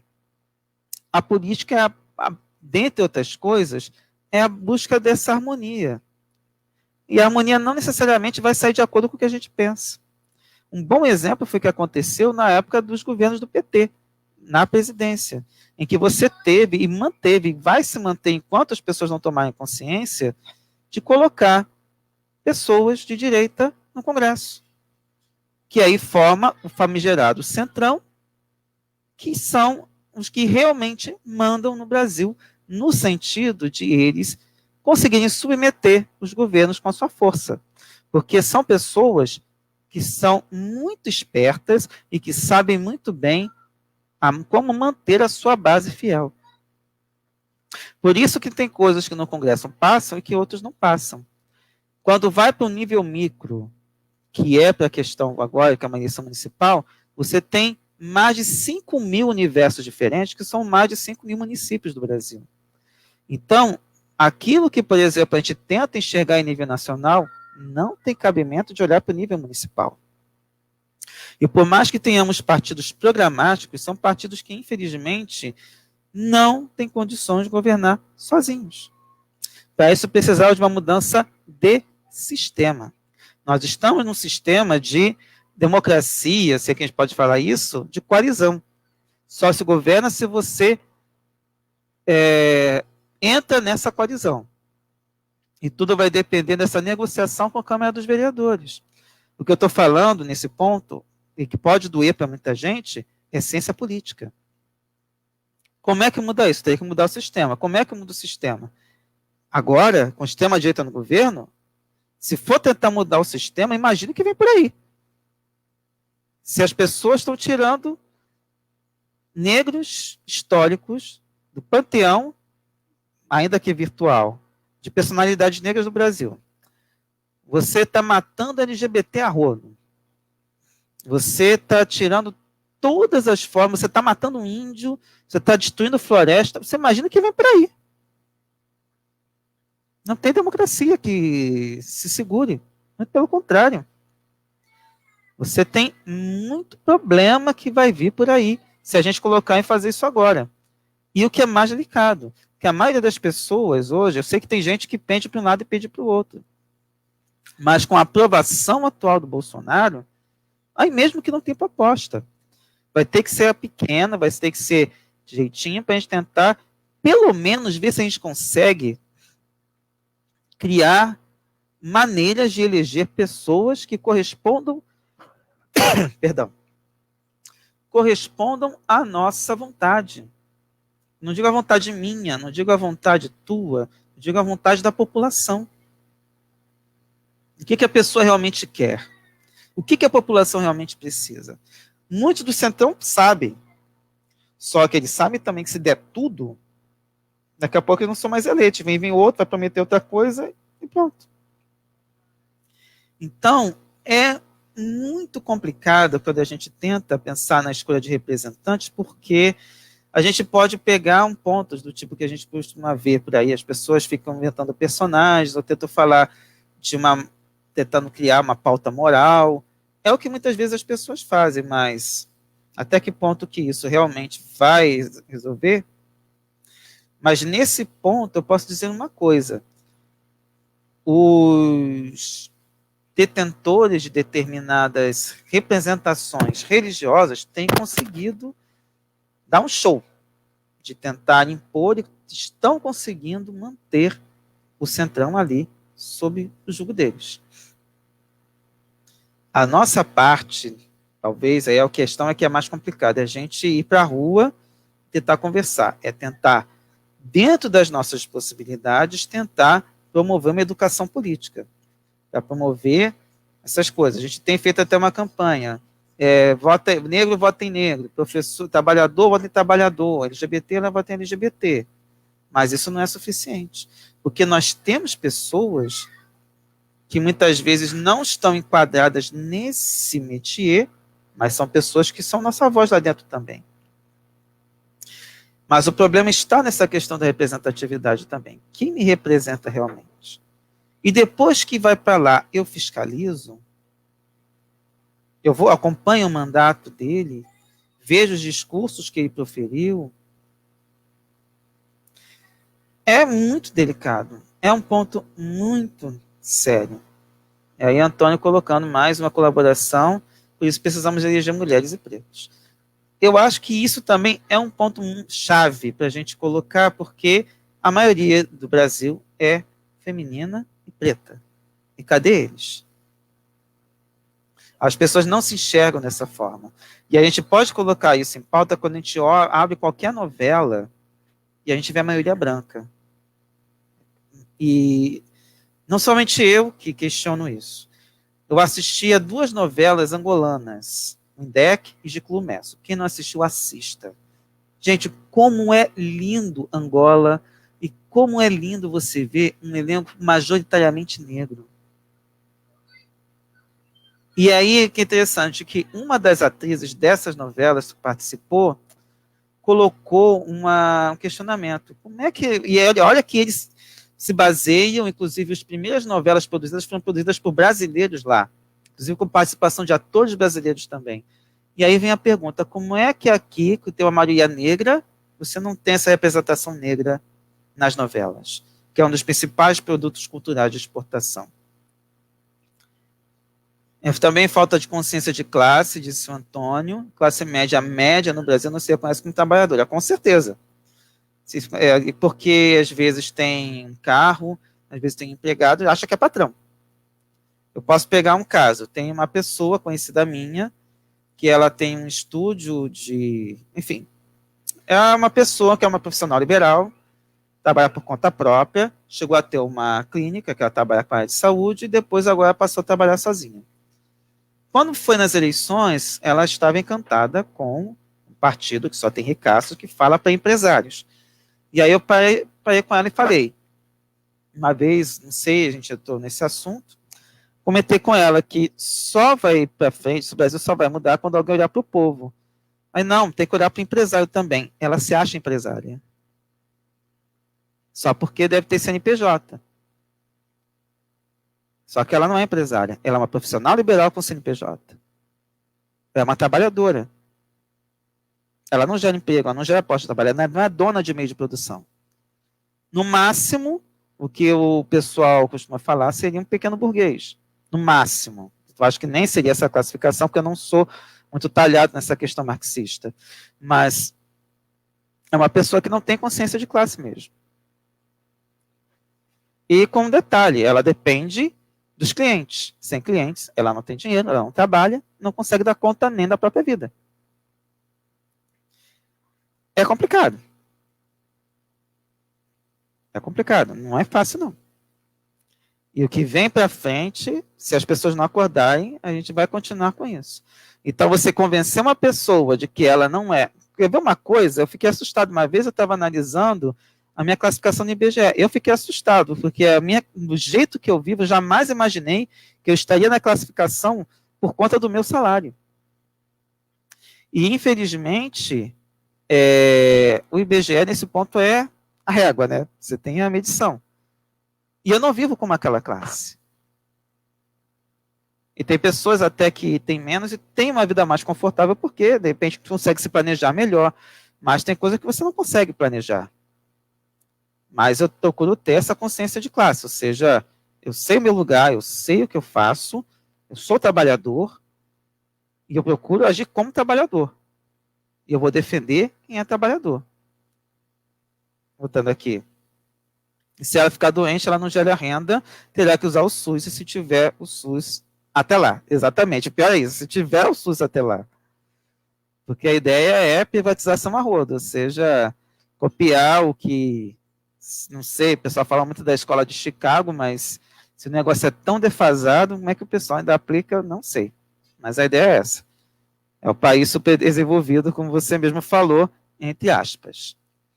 Só para a gente encerrar, gente, porque afinal, deixa eu ver se tinha mais algum ponto para colocar aqui. Ah, sim, um outro ponto que aí foi pedido para ser falado, que além dos critérios que seriam usados para nós escolhermos os representantes morais, tem muita pessoa, se a gente for colocar moral, não fica quase ninguém. E eu digo isso que é muito difícil você assumir um cargo público, uma conjuntura que, no geral, não é muito favorável para você, e às vezes, mesmo sendo favorável, as pessoas exigem determinados comprometimentos, é muito difícil não sujar as mãos. Só que nessas horas, você às vezes se suja e depois te joga no fogo, como aconteceu com esse pessoal que a gente comentou da Lava Jato e que ajudou no golpe de 2016. Foram jogados fora e, enfim. Mas se a pessoa entra nesse métier, ela tem que saber jogar o jogo. A coisa não muda de uma hora para outra. E o que é mais delicado, que as leis anticorrupção que foram colocadas, especialmente nos governos do PT, para facilitar a punição, acabaram se revertendo contra o próprio PT. Então isso mostra que é o sistema que sabe enganar quem acha que pode mudar. E aí vem aquele ditado, muito como no Brasil, que as coisas mudam para continuarem as mesmas. Então o critério, eu jamais vou chegar assim e dizer, qual critério você vai escolher? Eu não vou impor. Mas a pessoa tem que pensar muito bem. A gente coloca aqui, ela te representa, e depois que ela foi para lá, você foi verificar se a pessoa votou a seu favor? Um outro ponto que eu não posso me esquecer, que entra na questão partidária. Isso no curso do Alberto Carlos Almeida que eu fiz, é importante também ser colocado, você pode votar na pessoa, o voto é do partido. Então, por isso que quando você vota na pessoa, às vezes você vai ver, você bota lá a pessoa e de repente entra alguém com menos voto do que aquela pessoa que teve mais votos, mas não alcançou o índice eleitoral. Isso é do sistema proporcional e que é mais interessante. Ele é considerado mais justo do que o sistema inglês e o sistema americano. O sistema americano, inclusive, é mais delicado ainda, porque ele, dependendo, eles mudam o distrito de acordo com a configuração do partido. Se ele é republicano ou democrata, se estiver aí no governo, ele pode mudar o distrito dependendo da região, e dependendo da configuração da parte eleitoral. Aqui isso não acontece. Por outro lado, você descarta apenas 5% dos votos se você olhar em termos partidários. Então, por isso que em lugares como na Argentina, a lista é fechada. Aqui a lista é aberta, ou seja, você vai votar diretamente na pessoa. E você tem esse outro problema do partido líquido, que é você pensar mais em puxadores de votos do que propriamente em formação de quadros coerentes com a ideia do partido. Então, por isso que a gente tem esse problema líquido dos partidos, e eu digo isso basicamente por outros motivos. Hoje o Rovai falou, ontem, sobre a questão de você ter... ele está em isolamento social numa cidade do interior e lá não tem partido de esquerda. Eu não sei se ele vota lá, mas você fica pensando, quem me representa lá? Você não vota? Aí vai no menos pior? São escolhas de Sofia. O problema é que se você pode não votar, mas você sabe que alguém vai governar para você, vai governar você. Vai governar a sua vida e de repente pode te prejudicar. Pode vir a ter grita? Pode. Mas a escolha foi lá atrás. Você teve a oportunidade de escolher. Então não é simples pensar critérios, mas esse ponto é que é delicado. Moral, aí eu me lembro até de uma... Tudo bem que hoje são 3 pessoas talvez execráveis, não sei, em determinados pontos, mas uma vez colocaram um teste, de vez em quando circula por aí, que um tinha amantes, o outro fumava, bebia até dizer chega, e o terceiro era um herói de guerra vegetariano. O herói de guerra vegetariano era Hitler, o que fumava e bebia até dizer chega era o Winston Churchill, e o outro, que acho que tinha amantes, era o... Não lembro agora se é isso não, tá, gente? Mas é uma coisa que vocês podem circular aí, depois eu posso até procurar. Era o Franklin Delano Roosevelt. E aí a gente nota que, apesar de a gente hoje poder criticar os dois por determinadas posturas, os outros dois venceram a guerra contra Hitler. E mais engraçado, o pessoal bate em cima do Stalin, fica batendo em cima de outros, e se esquecem que essas pessoas também promoveram miséria em outras partes do mundo. Vi isso, um filme que eu vi ontem com minha mãe, chamado Um Reino Unido. Quem tiver, veja esse filme e vocês vão ver o que a Inglaterra já promoveu em determinados lugares. E continua promovendo por conta da sua Commonwealth. Deixa eu ver outro ponto que pediram. Competência no exercício da função. Esse é um outro ponto. A cidade... Vamos pegar um exemplo de uma cidade. Prefiro não dizer o nome, mas é uma cidade que passou por um problemaço. Ela teve sempre... No geral, você tem grupos políticos que se revezam para governar a cidade. Chegou um terceiro grupo político com um partido de esquerda, tomou conta. No início foi muito legal. O primeiro ano eu achei o máximo. No ano seguinte, você teve umas chuvas que simplesmente varreram a cidade. Veio de ajuda do governo federal e o dinheiro sumiu. As casas para as pessoas foram entregues quase 10 anos depois que foram feitas pelo governo do estado. Até hoje esse dinheiro não apareceu, até hoje o prefeito sumiu e a esquerda foi dizimada na localidade. Esse é um outro ponto. O quadro não era do partido, foi pensando no puxador de voto, com a oportunidade. Houve outra coisa interessante. 90% da Câmara dos Vereadores foi trocada. E deu nisso. Então, até que ponto que a competência também entra? A gente tem pessoas que sabem governar muito bem, mas sabem governar em que ponto? Tu rouba mais faz? Complicado. Então, o critério nem sempre pode ser o ideal que a gente possa imaginar. Mas a gente tenta. De que forma vai ser? Não sei. O ideal seria que a gente pudesse se pautar totalmente pela ética. Mas nem sempre isso vai ser necessário. Eu digo isso também porque eu procurei ser super ético quando fui administrador e fui golpeado. 2 vezes, esqueço de passagem. Mas não é só a ética. A competência, às vezes, demanda algo muito mais que é conhecer o ser humano. E é muito difícil você lidar com pessoas que sorriem para você e depois estão tentando te desestabilizar. Não é fácil. E eu reconheço minha dificuldade tremenda em lidar com isso. Tanto que eu não pretendo assumir mais cargos diretivos exatamente por isso, pelo menos na função em que eu exerço na minha parte de emprego. Mas é um ponto que a gente tem que sempre analisar. A gente, às vezes, vai pensando que é uma coisa, na verdade, o esquema é um pouco mais pesado. São vários interesses envolvidos e a gente precisa saber lidar com eles. Gente, o programa ficou muito longo mesmo, mas eu queria encerrar trazendo um ponto, não sei se teria condições de falar outra coisa, eu acho que eu trouxe mais dúvidas do que soluções, mas eu acho que tem alguns pontos que precisavam ser falados, porque são assuntos que não são simples. Deixa eu ver. Eu também tenho muita dificuldade com isso. Eu acho que todos nós temos, porque as pessoas se surpreendem com as máscaras que elas vestem.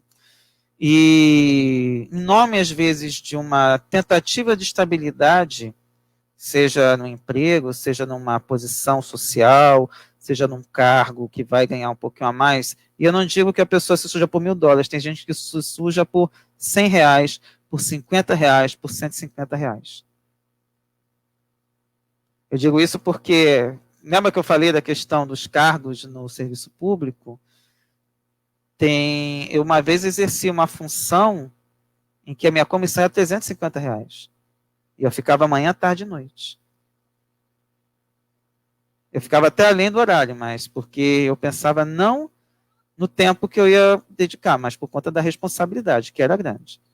Uma escola abandonada pela administração pública, e que contava com muitos problemas de localidade, de infraestrutura, a ponto de eu ter que vir toda noite verificar se não tinha descarga vazando em algum banheiro, porque no dia seguinte não teria água para fazer comida. É nesse ponto que às vezes a gente tem que ter.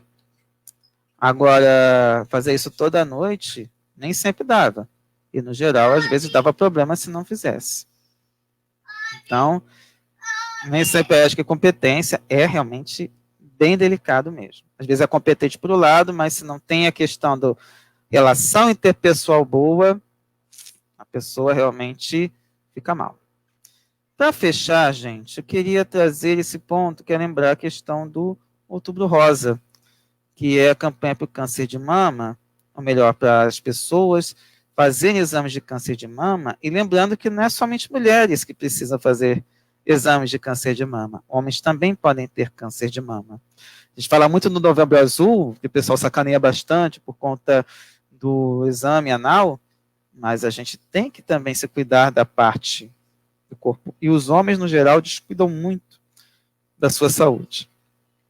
Então, ficar com esse recadinho, e uma coisa que é importante, que a gente acabou de passar pelo Setembro Amarelo, eu aqui não cheguei a fazer um programa sobre isso, mas no canal do Sejus, no YouTube, nas redes sociais praticamente todas, a gente procurou trazer esse assunto, lembrando que nós somos espíritas de esquerda, mas não somos desumanos, mas pelo contrário, nós procuramos até ser mais humanos, exatamente nesse sentido.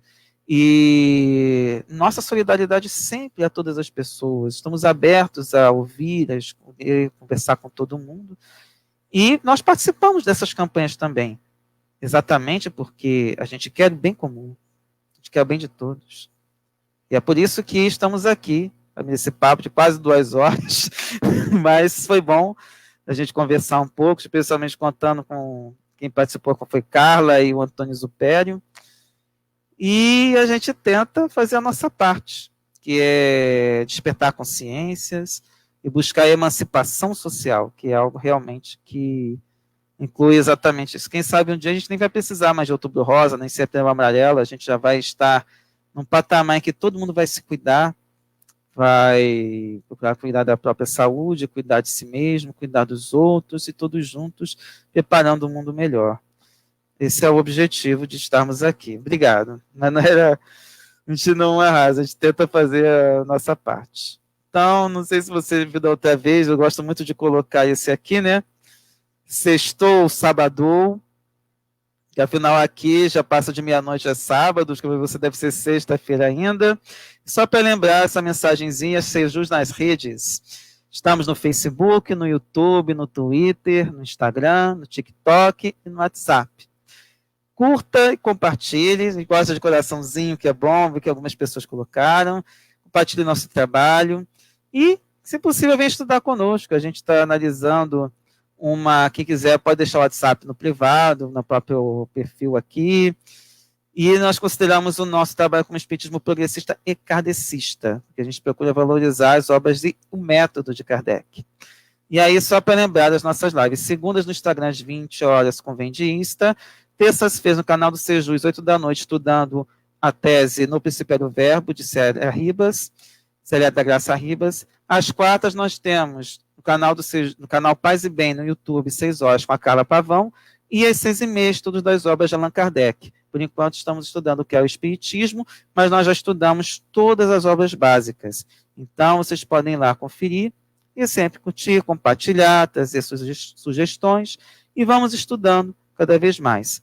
E pensando também em maneiras práticas de a gente realizar esse planeta melhor. Então, meus amores, aquele abraço, por também final de semana e até a próxima. Muita paz a todos e até mais.